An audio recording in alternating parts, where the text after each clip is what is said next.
Hello guys, welcome back to my YouTube channel. Oke, di video kali ini saya akan menceritakan sebuah cerita-cerita atau kisah-kisah horor yang diambil dari kisah nyata. Nah, kisah-kisah horornya sudah terangkum dalam satu buku. Nanti di sini aku akan membacakan satu persatu kisahnya. Kalian sudah siap mendengarkan kisahnya? Yuk, kita langsung aja mulai.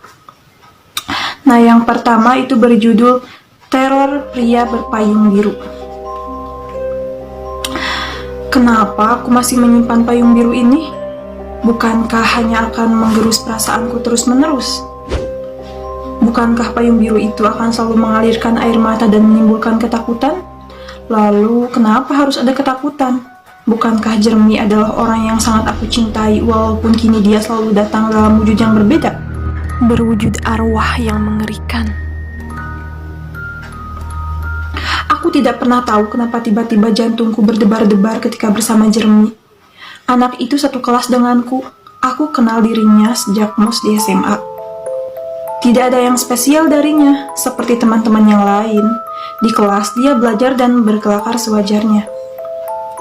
Namun, ketika hujan waktu pulang sekolah itu, kenapa tiba-tiba hatiku terasa direngkuhnya? Waktu itu, hujan terasa lebat. Aku menunggu hujan agak mereda agar tidak terlalu basah ketika berlari sampai di tempat mangkal angkot. Jarak sekolah menuju tempat mangkal angkot yang biasa aku tumpangi sekitar 100 meteran. Sambil berdiri di teras sekolah, aku memandangi hujan yang sangat deras. Waktu itu, hanya ada beberapa siswa yang kepergok hujan. Kebanyakan siswa memang sudah mempersiapkan payung karena mereka tahu ini musim hujan. Beginilah kalau jadi si pelupa. Seharusnya, kalau aku bawa payung, tentu tidak perlu mencangkung menunggui hujan yang entah kapan mereda. Tiba-tiba, ada yang menepuk pundakku ketika lamunanku menembus derayan hujan. "Gak mau pulang sekarang?" kata dia mengagetkanku. "Oh Jeremy," kataku, "kamu bikin aku kaget." Sorry, kata Jeremy meminta maaf. "Kamu kenapa belum pulang? Nunggu dijemput?" "Enggak," jawabku. "Aku lupa bawa payung." "Oh, barang aku aja. Mau ke pangkalan kan?" kata Jeremy menawarkan diri. "Iya, memang kamu bawa payung?" tanyaku penasaran. "Bawalah," kata Jeremy.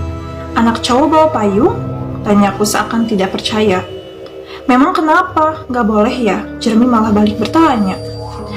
"Ah enggak," jawabku. "Cuma kamu jadi kelihatan unik dibanding anak cowok lainnya." "Asal enggak jadi cowok ganjen aja kali ya?" kata Jeremy sambil tertawa. "Hahaha, memang kamu ada bakat?" tanyaku menggoda. "Enggak lah, tulen nih," kata Jeremy berkelakar. "Udah ah, ayo bareng aku aja." Akhirnya, aku numpang payung Jeremy. Berada satu payung dengan Jeremy di bawah hujan yang deras itu membuat jantungku berdegup kencang. Darahku semakin mendesir ketika lengan Jeremy melingkar di pundakku. Kami berjalan menembus hujan yang tanpa jarak itu. Tubuh kami amatlah rapat, tiada jeda. Aku tidak menyangka Jeremy orang yang begitu hangat. Dia mengajakku agar terhindar dari genangan.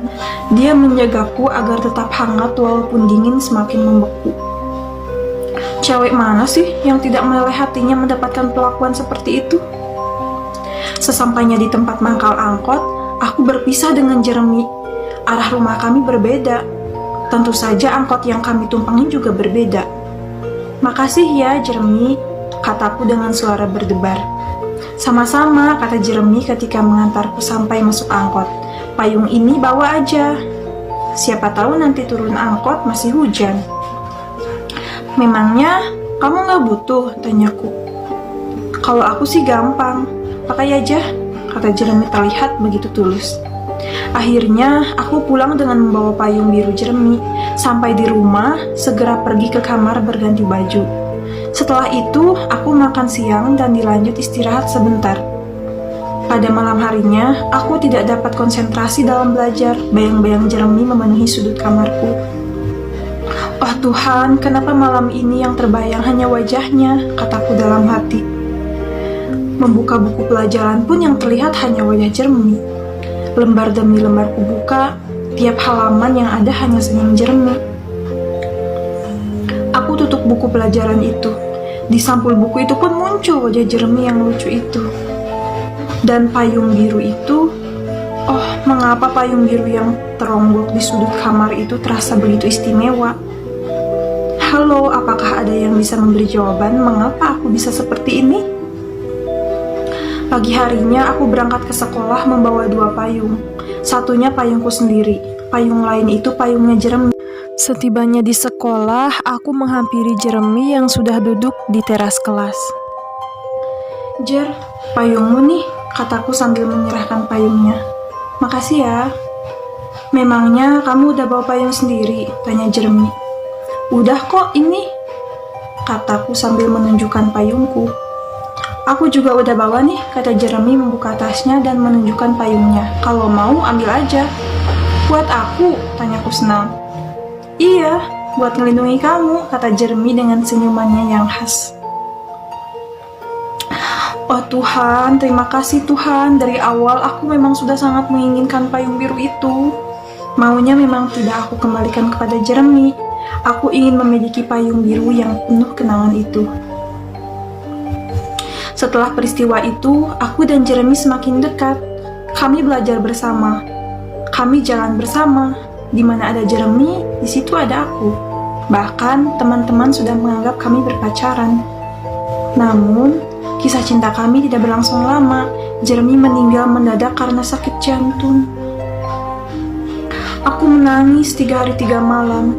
Perasaan kehilangan yang aku rasakan begitu dalam. Orang tuaku sampai khawatir dengan kondisiku. Beberapa tahun kemudian, ketika aku sudah kuliah, aku sudah lumayan melupakan Jeremy. Sampai suatu hari, waktu hujan turun lebat, aku berlindung di bawah atap kampus menunggu hujan reda. Aku sungguh terkejut dengan kehadiran sesosok pria yang menghampiriku. Kamu belum pulang? Tanyanya. Aku tidak bisa melihat wajahnya. Wajah sesosok pria itu ditutupi dengan payung biru. Aku mencoba melihat siapa yang bicara padaku, tetapi dia selalu menutupi wajahnya dengan payung biru itu. Kamu siapa? Tanyaku karena tidak dapat melihat wajahnya. Kamu gak ingat payung ini? Tanya sosok itu. Kamu jangan main tebak-tebakan, kataku keras. Sosok yang kalau dilihat pakaiannya adalah seorang laki-laki itu malah membalikan badan lalu pergi. Aku membiarkan dia pergi walaupun aku penasaran. Siapa dia sebenarnya? Hujan belum mereda. Aku masih menunggu hujan sendirian di kampusku. Aku melihat di kejauhan ada seorang pria berpayung biru seperti menatap ke arahku. Aku terkejut. Dia itu adalah sosok pria yang tadi kesini menyapaku. Aku menghindari tatapannya karena tiba-tiba bulu kuduku terasa merinding. Ketika hujan agak reda, aku segera berlari menuju halte bus di dekat kampus. Aku berlari-lari kecil, menghindari genangan dan menjaga dari licinnya jalanan. Tiba-tiba aku melihat pria berpayung biru itu lagi berdiri di dekat halte. Aku menghentikan langkahku. Bulu kuduku terasa merinding sekali. Jantungku terasa berdebar lebih keras. Pria berpayung biru itu menatapku. Aku memicingkan mata agar dapat melihat wajahnya dengan jelas. Namun, wajahnya masih tidak aku lihat dengan jelas. Aku mulai dihinggapi rasa khawatir. Ketakutan menggerayangi seluruh jiwaku. Aku berjalan lagi menuju halte bus. Sebuah bus sudah menunggu di sana. Aku berlari kecil dan segera masuk ke dalam bus. Di seberang jalan, aku lihat pria berpayung biru itu lagi. Dia berdiri menutupi wajahnya dengan payung itu. Jantungku berdebar-debar. Lalu aku memalingkan wajah sampai bus berjalan. Kira-kira siapa ya? Masa iya sih Jeremy yang berada di dekat bus itu? Kan Jeremy sudah nggak ada. Siapa ya? Yuk langsung aja baca lagi. Deru suara mesin bus menghalau ketakutan dalam pikiran. Hujan masih turun walaupun tidak deras. Jendela bus yang bening membuatku bisa melihat jelas hujan itu. Tiba-tiba aku terkejut ketika bus itu berhenti di halte berikutnya. Pria berpayung biru yang misterius itu ada di seberang jalan. Bagaimana dia mencapai tempat ini? Apakah langkah kakinya secepat putaran keenam roda bus ini? Kataku dalam hati. Pria berpayung biru itu seakan menatapku. Aku menutupi wajahku dengan tasku lalu menunduk. Walaupun tidak melihat matanya secara langsung, tapi aku bisa merasakan ketajaman tatapan matanya. Aku merasa diriku ditusuk-tusuk dengan tatapan mata itu. Wah, serem ya guys. Bus berjalan lagi menuju halte berikutnya. Di halte tempat aku turun, aku segera turun setelah sampai tujuan. Ketika kakiku menginjakan kaki di trotoar, pria berpayung biru itu sudah ada di hadapanku. Hah? Aku berlari menghindari pria itu. Dia tidak mengejar, hanya memandangiku dari kejauhan. Aku segera berbelok masuk gang menuju rumahku. Ternyata di ujung gang sana, dia sudah berdiri seperti menungguku. Hah? Kok bisa? Aku langsung berbalik badan dan berlari menuju gang lain yang bisa mencapai rumahku. Dia terlihat membuntuti lariku. Aku berlari sekencang-kencangnya dengan jantung yang berdebar keras dan keringat dingin mengucur di badan. Gang lain yang menuju ke rumahku sudah dekat. Aku berhenti memastikan pria berpayung biru itu tidak mengejarku. Tidak ada. Aku langsung masuk ke gang itu. Ternyata dia berdiri di tempat di hadapanku. Ternyata dia berdiri tepat di hadapanku. Aku berteriak dengan keras. Oh tidak!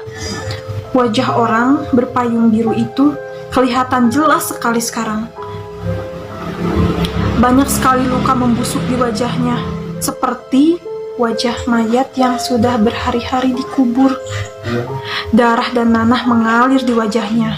Bau amis menyeruak hidungku membuat aku ingin muntah. Wah, serem ya guys. Lututku gemeteran, tidak mampu menopang tubuhku. Aku hampir ambruk. Tiba-tiba ada yang meraih tubuhku agar tidak terjatuh. Aku menoleh melihat siapa yang memapahku itu. Ternyata dia pria dengan wajahnya yang mengerikan itu. Oh tidak! Dia berteriak. Mengerikan sekali. Aku tidak tahu bagaimana caranya. Aku sudah sampai di kamarku lagi. Ibuku menungguiku dengan wajah khawatir. Setelah merasa tenang, aku menceritakan kejadian seharian yang aku alami. Ibuku terkejut mendengar ceritaku itu. Kemudian dia berdiri, membuka lemari bajuku dan membongkar-bongkarnya. "Kemana payung jerami?" tanya ibu. Aduh, itu lampunya nih nyala parum. Serem.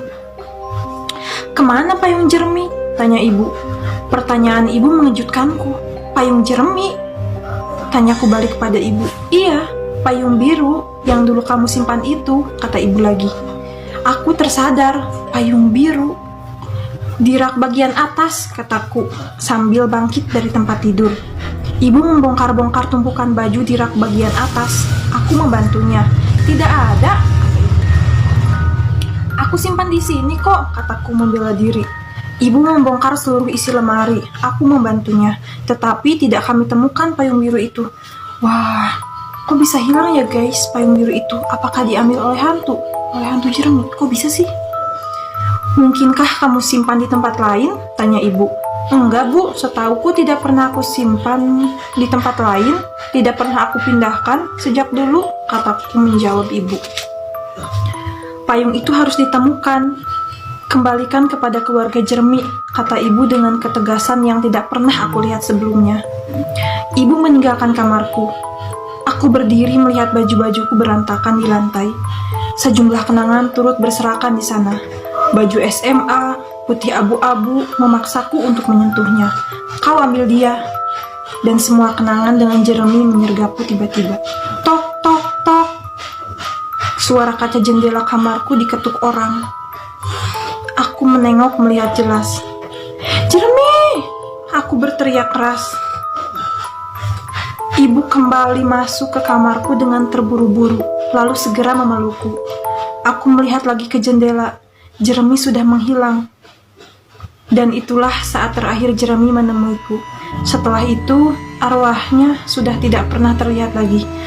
Wah, serem ya guys. Jadi si arwah si Jeremy ini kayaknya mau mengucapkan salam perpisahan ya kepada ceweknya ini. Karena kan diceritakan bahwa si Jeremy ini meninggal karena sakit jantung. Karena meninggalnya yang dadakan mungkin belum sempat bertemu untuk mengucapkan salam perpisahan. Akhirnya dia sebagai arwah gitu mendatangi ceweknya langsung seperti itu. Dan cukup merinding juga ya. Kayak gimana gitu. Diikuti hantu dari sekolah sampai ke rumah. Terus syukur kalau misalkan hantunya cakep gitu, tapi ini katanya wajahnya menyeramkan kayak gitu. Jadi si ceweknya teriak-teriak terus histeris karena ketakutan. Oke, sekian dulu cerita dari aku.